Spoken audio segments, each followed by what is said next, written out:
శ్రీ గురుభ్యో నమః. ఇంటి ప్రహరీ గోడ ఎత్తు కన్నా గేటు ఎత్తు ఎక్కువగా ఉండొచ్చా? వాస్తు శాస్త్ర ప్రకారం ఎక్కువ ఎత్తులో ఉంటే ఏమవుతుంది? వాస్తు శాస్త్రం ఏం చెబుతోంది? ఇల్లు ఎంత పెద్దగా కట్టుకున్నా దానికి కాంపౌండ్ వాల్ లేకపోతే కళ ఉండదు. అందుకే ఇల్లు ఎంత విస్తీర్ణంలో కట్టుకున్నా కూడా దాని చుట్టూ ప్రహరీ నిర్మిస్తారు. రకరకాల డిజైన్లతో ప్రహరీ గోడను నిర్మించుకుంటూ ఉంటారు. అయితే కొందరు కాంపౌండ్ వాల్ తక్కువ ఎత్తులో నిర్మించుకుంటారు, కానీ గేటు మాత్రం ఎక్కువ ఎత్తులో ఏర్పాటు చేసుకుంటారు. మరి వాస్తు శాస్త్ర ప్రకారం ఇలా గేటు ఎత్తుగా ఏర్పాటు చేసుకోవచ్చా? అలాగే ఏ దిక్కులో గేటును అమర్చుకుంటే మంచిది అనే సందేహాలను నివృత్తి చేసుకుందాం.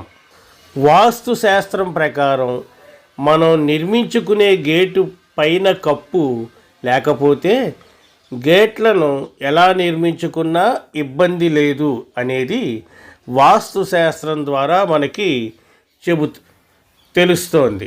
అదేవిధంగా ఆ గేటుకు ఇరువైపులా ఉండే దిమ్మెలను కూడా ఎలా రూపొందించుకున్నా దోషం ఉండదని శాస్త్రం చెబుతోంది. సహజంగా కాంపౌండ్ వాల్ కన్నా గేటు ఎత్తు ఎక్కువగానే వస్తూ ఉంటుంది.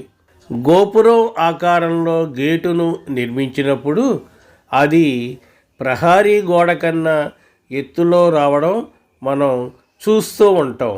ఇది ఆ గేటు యొక్క డిజైన్లో భాగమేనని వాస్తుశాస్త్రం ద్వారా మనం తెలుసుకోవచ్చు. అంతేకాదు, ఆ గేటును ఇంట్లోని వాళ్ళు బయటి వాళ్ళు అందరూ ఉపయోగిస్తూ ఉంటారు. కాబట్టి గేటు విషయంలో ఎలాంటి తప్పు ఉండదు అని శాస్త్రం చెబుతోంది. అదేవిధంగా ఎక్కడైనా ఇంటి ఫ్లోర్ కన్నా గేట్లు ఎత్తుగా ఉండవు. కాబట్టి గేటును ఎలా ఏర్పాటు చేసుకున్నా ఇబ్బంది లేదని వాస్తుశాస్త్రం చెబుతోంది. ఎలాంటి సందేహాలు పడకుండా మనకు నచ్చిన రీతిలో గేటును ఏర్పాటు చేసుకోవచ్చని, అంతా మంచే జరుగుతుందని వాస్తు సూచిస్తోంది. వాస్తు ప్రకారం ఉత్తర ఈశాన్యం, తూర్పు ఈశాన్యం, దక్షిణ ఆగ్నేయం, పడమర వాయువ్యం ఈ 4 వైపులా గేటుని నాలుగు వైపులలో ఏదో ఒకవైపు గేటుని ఏర్పాటు చేసుకుంటే మంచిదని వాస్తు శాస్త్రం సూచిస్తోంది.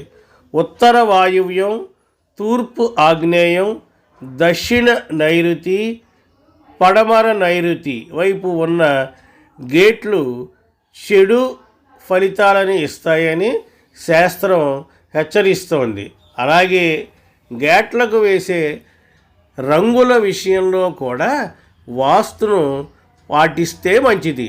వీలైనంత వరకు రేఖాగణితాన్ని అనుసరించి గేటు యొక్క నమూనాను చేయించాలని, వాటికి వేసే రంగులు సాధారణంగా నల్లగా ఉండేలా చూసుకోవడం మంచిదని శాస్త్రం చెబుతోంది. స్వస్తి, శుభమస్తు.